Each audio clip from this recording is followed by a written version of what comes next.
G'day guys, welcome to another episode of Financial Fruits, episode 16 with Josh, and I'm gonna just give you a curveball subject, and it's gonna be about retirement planning.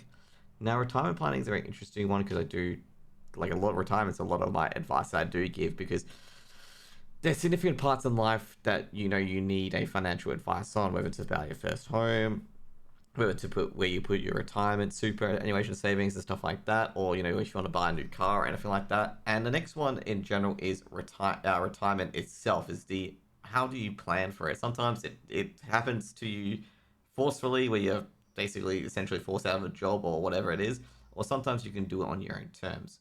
Now, how to plan for retirement is a bit different financially. Now, financially, retirement generally you have to think about it this way: is where basically you're spending a lot of free time, you're not working anymore, so the work expenditure, like the first things you got to look at is like the work expenditure. Let's just say fuel, for example. Let's just say to go to and from work is now not there. What else with work expenditure, like uniform, keeping your clothes clean, buying new clothes, etc. You don't need it anymore as per se, like the formal outfit stuff that you may not need anymore. And you can probably think of a lot of different things like stationery, computers, even the work vehicle. Maybe you can sell that too, like blue collar. You can see here as well. There's a lot of things that are no longer there that you need to spend money on. But other things as well, like your travel will go up. If you travel to different worlds, or not worlds, places. Just be aware, guys, as well. As I say, this is not financial advice or anything like that. This is more an illustration. I'm not recommending any product or anything like that. So just be aware of it as well. Travel. What else? Like, what else do you do? Travel. Different hobbies. You'll spend more money there. Like, say if you go to Bunnings and build new projects, that's where you're going to be spending your money. I guess, like, I would say food shopping really disappears too much.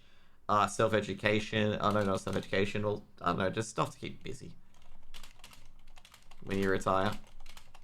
That sort of stuff. Basically, retirement is just, you just get a whole bunch of free time to live off what you've done in your life. Now, with the retirement planning, a lot of people seem to forget about this, their work income, okay? Their work income, that comes in always and was enough. Now they're going to have to switch to living off their savings/investments that they saved up. Now, superannuation was really good for this, to hide money so people can fund their retirement, so people weren't on the age pension. So superannuation is generally this investment income. So a lot of people don't know the rules, so they think their work income, like, they live off 120,000 per annum. Okay, so people like sit here and think that, be like, oh crap, I can't fund my lifestyle now since I don't earn 120k per annum. But realistically, let's just go speaking, you're probably earning about 70,000 to 80,000 after tax per annum. Okay, and that's after tax, and that also has other stuff involved where you are spending that money because you are working, and you don't have access to government schemes. Okay, so you can see there already that realistically 120,000 is only actually 70 to 80,000 per annum. And generally when you retire and stuff like that, you rest up, you do less, and you spend less money because that's what you're doing, a lot less. Early in retirement though, like I can say right now, early in retirement you will probably spend more. But later in retirement, you'll spend less because you'll do less because I guess you're not physically able to. You're not the young retiree that you used to be. I'll put it that way, okay? Now, the other thing as well, they forget the discounts, as I mentioned as well. They forget the, in Australia, we have the Commonwealth Seniors Health Card, which gives you a few discounts on pharmaceuticals, rates and stuff like that as well. We also have the Centrelink Age Pension, which also gives a concession card, and also money, okay?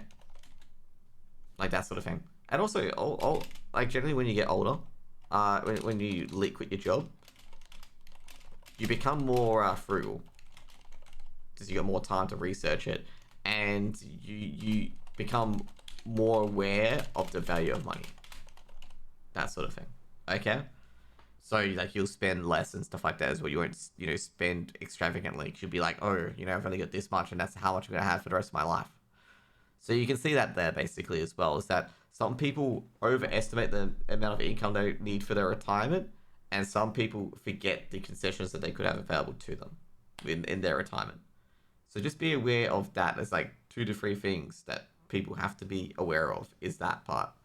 Let's talk about the work income, okay? So let's just say you can, like, you can't live off 80 grand. I guess 80 grand is quite high in retirement, okay? High per annum income. If you go to Moneysmart, which is a Australia site, they say like you can live off 60 grand as a couple per annum, and you'll be super comfy in retirement, like super super comfy. And I think it's like for a modest, it's like I think it's a bit less. I think it's like 40 grand. Not sure. That's for a couples, okay? For singles, it's like 35,000 to 55,000, okay? So pretty much at the 35,000 is almost all of the age pension, okay, that you can get, like the maximum age pension. And the 55 is like a bit of retiree money here and there as well, okay? So that's another thing as well. So if you want to live on 80 grand per annum, you'll be having a very comfortable retirement, and it could be, could be overshooting it. A lot of retirees I see live between 55,000 to 60,000 in comfortable areas, and that's after tax income. So to put it politely, in after tax income, which means that the income you get from super, which is tax free, because we talked about it previously, if you're retired, which is over 60, 65, is tax free and you can access it, which means like, you're actually earning pre-tax. If you're withdrawing 60k, you're actually earning roughly 100 grand per annum, okay? And that's, before the tax comes through. I know it's not accurate, and someone's going to correct me in the comments being like, oh, that's wrong, but that's what it is, okay? That you actually need a lot less for retirement than you think you do, okay? And also, not to mention as well, that 55,000 to 60k annum includes your capital. So let's just say, then again, the average retirement and super balance is like 300, 400k, which is arguably not much. But that, you think that's going to only last, like I say right now, that 340k is only going to last a couple of years, you'd be kind of wrong with it, okay? So let's just say the average person, I think the average person is on 300,000 in super, and that's it, okay? Average person, 300 super. Let's just say it's a couple, so 600,000 in super. That couple would still be getting the age pension, okay? Let's just say they only have like 20 grand in other assets. They'll still be getting the age pension. If it was single at 300,000, they would be getting close to the full age pension. So pretty much, full age pension is about 33 grand, by the way. For I think it's 20. It's like 25 something for a single. So pretty much like you would still get, that amount of money, and with your super as well. So you're almost living comfortably. Oh no, comfortably, modestly.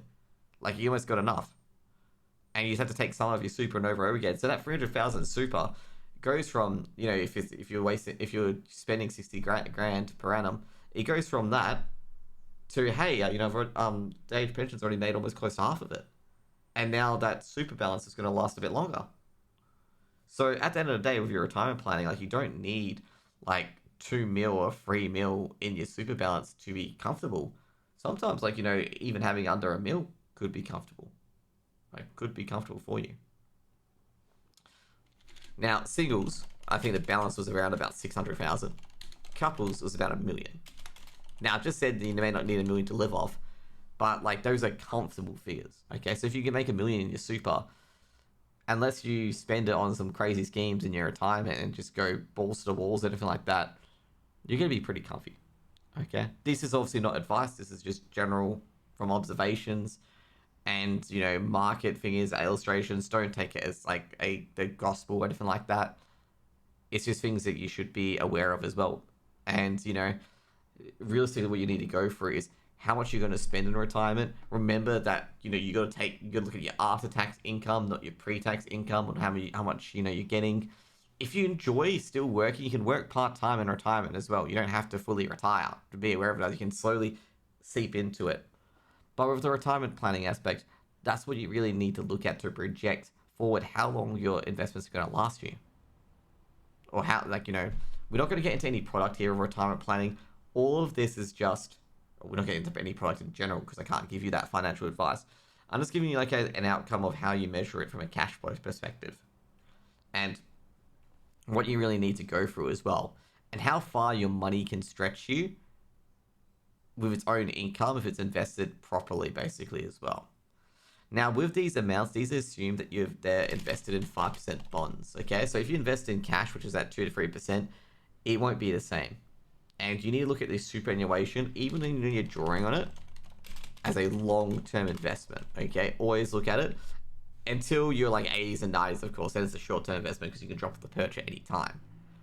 But overall, it's a long-term investment where you eventually got to pass this on to your children, and you live off the income off it as well. And another little pitfall that people do fall into as well is that they assume that they will access their money all at once. So they are worried about the market falling, which is understandable. Understandable that something can be worth nothing. Like something that was valued is worth nothing now. So they're worried about the market falling, that they will lose everything and have no retirement, which is false. Okay, because the market goes up and down, and that's just a fact of the market. Even the cash market and fixed interest market goes up and down. So overall, I hope you guys learned a bit with retirement planning. It's probably gonna be more than a part 1, part 2, part 3 type of series.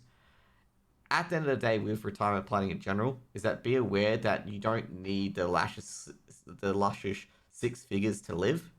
Okay, make sure you measure your income and after-tax figures when planning for retirement to how much you live off, and you got to go through the expenses that you no longer have and expenses that you will have, and other income streams that you may have in retirement as well.